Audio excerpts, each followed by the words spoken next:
My guest today is Travis Rossick, the Chief Technology and Strategy Officer at Blue Vector. Travis, welcome to the program. Hey, good afternoon, Jason. Pleasure to be with you today. Let me set just a little bit of context for our discussion. The rash of cyber attacks on agencies and private sector organizations will continue to rise. We know that that's a fact. Just looking at the attack flavor of the year, like ransomware, recent studies have found that ransomware attacks rose 62% worldwide and 158% in North America in 2020 alone. The FBI received nearly 2,500 ransomware complaints in 2020, up about 20% from 2019. Now, this has led to an increased cost for agencies and organizations alike. Some estimate that companies across the globe paid more than $20 billion in 2021 to deal with ransomware. That's a 57-fold increase since 2015. Cybercrime overall costs companies across the globe an estimated $6 trillion, that's with a T, trillion dollars, and that cost is expected only to increase in the future. The issue is more than just ransomware. Attacks against mobile devices are increasing. Phishing attacks are becoming more sophisticated, and new vectors like cryptojacking are becoming a more popular approach by bad actors. To combat this ever-increasing cyber threat, agencies are spending more money than ever.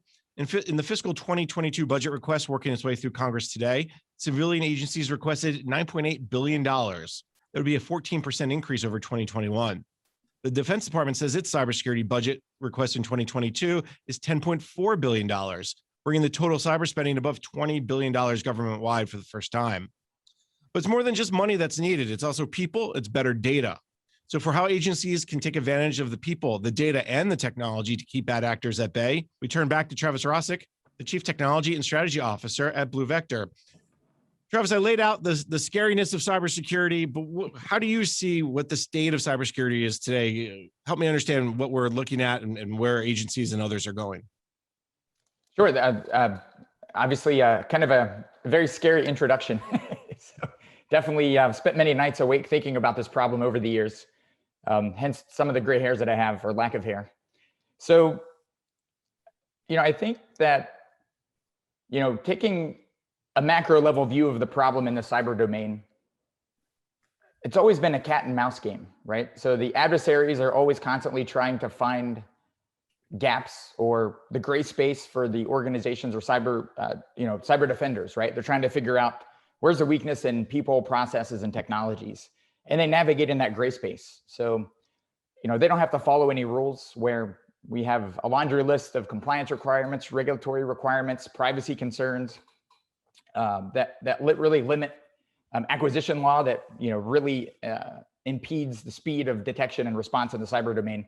So everything is stacked up against the cyber defenders. They have to be right every time. On the cyber adversary side, they just have to be lucky or get right once, and they can live in this gray space and have a lot more freedom. So this cat and mouse game has been going on for 20 or 30 years in the cyberspace.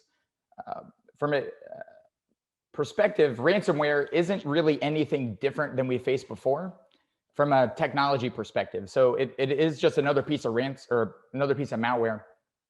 The adversary is getting access to a system and they're executing their code. In the past, there was predominantly cyber espionage, stealing information, secrets, intellectual property, and using that for their advantage. What we've seen now is the monetization of that with ransomware, anonymization with cryptocurrency and other things. Paying the ransom actually helps them advance themselves, right? It's kind of the Silicon Valley of the cyber domain. All these ransom payments, they're innovating, they're scaling. We're creating a worse problem, right? So the intent is different. The motive of the cyber threat actor is different. But when it gets down to the science piece of it or the technical side of it, it's just they're executing code, and instead of copy and pasting the data, they're destroying it or holding it hostage. So, I think as much as we like to get alarmed with ransomware, we should be equally alarmed with malware or any compromise, because it's really up to the adversary, and there's a human on the other side, and it's really up to their motive. You bring up this idea of it used to be stealing data, now it's holding hostage. And I remember years ago, the retired General Keith Alexander, when he was head of NSA, mentioned disruption, how cyber attacks are going to be disruptive. And we all were like, really? What do you mean by that? And it was news back in, 2012, 2013 timeframe, it feels like. And now we're seeing it come to fruition as this disruption. Is that really the key term that you and that when those of you live in the cyber world every day are seeing is the attacks are more disruptive and more harmful? Again, not death in that sense, but more harmful to the systems, to the organization, to the agency. It's definitely pushing the limits, right? So they're getting more brazen. We've seen with the pipeline attack and the broad impact, the food supply. I mean, for the last several years, municipalities, local police departments, hospitals, I mean, I would say it is life and death, right? Everything is dependent on cyber these days. There are cases or studies where a destructive malware attack, such as ransomware, has prevented, closed hospitals because they don't have access to records and they have to transfer patients. So adding that extended time for transferring a heart attack patient or others to a different hospital that does have, their cyber systems up and running, that delay, I think there has been studies that confirm that it has killed people. So it is a life and death matter. And I think the destructive nature of it is really back to that motive. But I would also say there are other implications from a cyber threat actor that it's not really public knowledge or widely known today. But there's other things that the adversary could do on these systems that are even more impactful that do keep me up at night these days. So it's as bad as we think destructive malware and ransomware is today. It could definitely get worse. Oh, and I think a lot of people are worried about getting worse. So that leads us actually down that good path of, okay, what can be done today to be maybe more proactive? So knowing that the things will get worse and before maybe they get better, what are some of the things agencies can do? Yeah, that's a great question. So going back to my background, I spent 10 years as a GS government civilian in the DoD, supporting cybersecurity programs and various missions over the years, incident response, red teaming, running enterprise-wide cybersecurity programs, looking at security operations. Probably my most rewarding or interesting role was creating a branch focused on doing studies, so collecting metrics, analyzing cyber metrics across the department. And basically, proactively, we called it measuring the cyber readiness of the forces. And on the reactive side, post-breach, we would go in and do like NTSB-like investigations. So, the adversary was successful in this environment. Was it a breakdown in, people, process, technologies? Was there training gaps? And making recommendations, whether it be, part of the outcomes we wrote playbooks for Cyber Command for defense of cyber operations. Maybe it's new funding to go out and create new training programs to fill those gaps. Maybe it was security configurations or new procurement requirements as a result of that. So that was a very interesting and rewarding type of work. So, I think some of the things that we found were, it was a little bit of everything, but predominantly it was the organizations are overly reactive. So they wait for something bad to happen and they respond to it. That time to do the triage of the event is way too long in the cyber domain. The adversaries are very cunning and their capabilities are much more sophisticated, that they clean up their tracks rather quickly. They use fileless-based attacks where they don't leave tracks, traces of them in logs and other data. So they emulate and look like internal IT staff. So they can come in and conduct their mission and look very benign. So it makes it much more difficult for the cyber defenders to respond. So we call that dwell time. So the security operations have to do faster triage times, reduce that dwell time so they can prevent that impact or collateral damage, we called it. I love the idea of NTSB investigations. You're starting to see some discussion. The Cyberspace Solarium Commission talked about this idea of a Bureau of Cyber Statistics. I know there's been some discussion around this very similar NTSB type approach to major cyber attacks.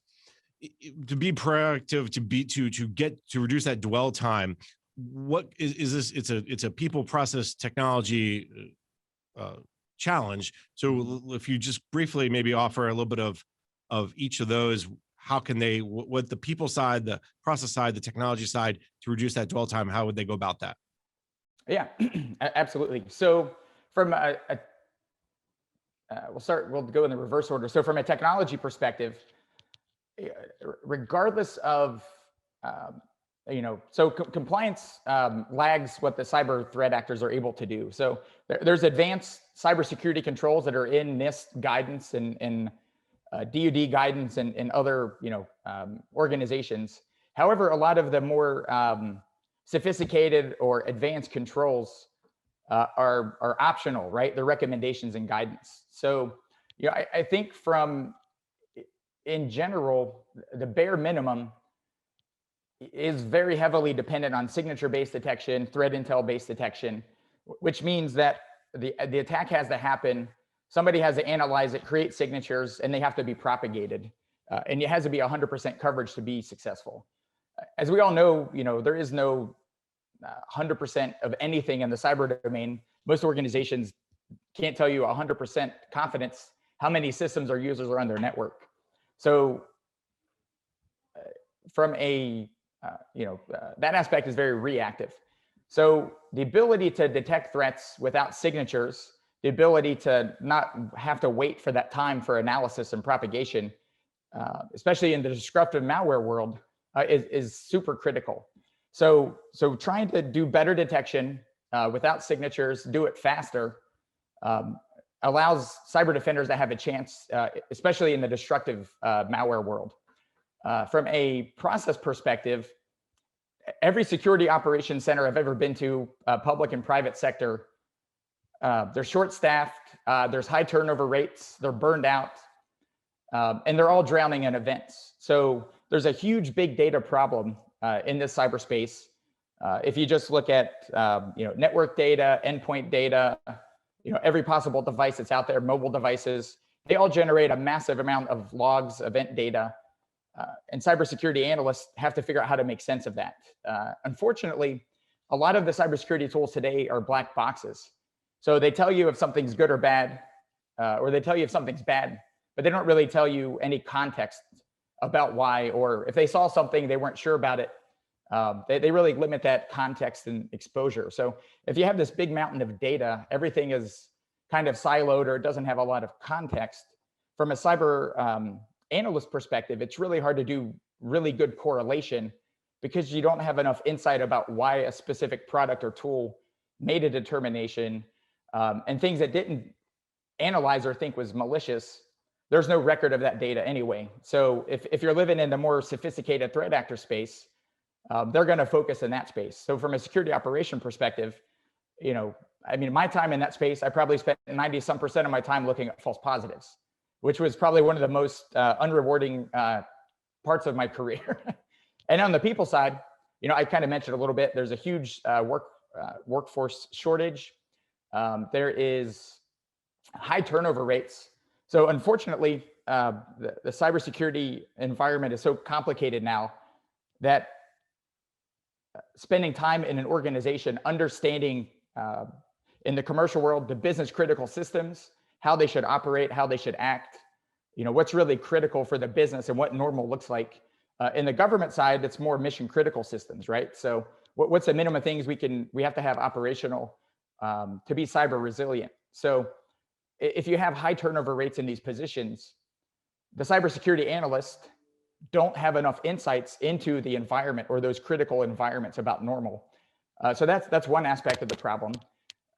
There's a ramp up time for them to learn all of these tools, and there's just, it's more complex. There's more tools, and if they're not intuitive, they become, it's much more difficult. So one aspect, and some of the things we try to work on at Blue Vector is better threat detection, faster, millisecond-based detection.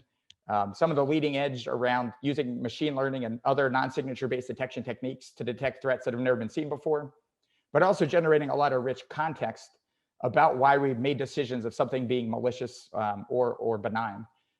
And then from a cyber workforce perspective, we try to create and visualize the data in a way that's very intuitive. So a novice analyst can come in and look at something and with a little bit of training can say, yep, that's definitely bad, or this looks pretty good. So I think those are the three big areas, and those are some of the things my government career and post-government career have been really focused on trying to resolve. All right, you set us up perfect for the next segment, but first we're going to take a quick break and then we'll dive into some of the things like machine learning and non-signature based threat detection. First, we'll take a quick break. You're listening to the discussion Innovation in Government, sponsored by Carasoft on Federal News Network.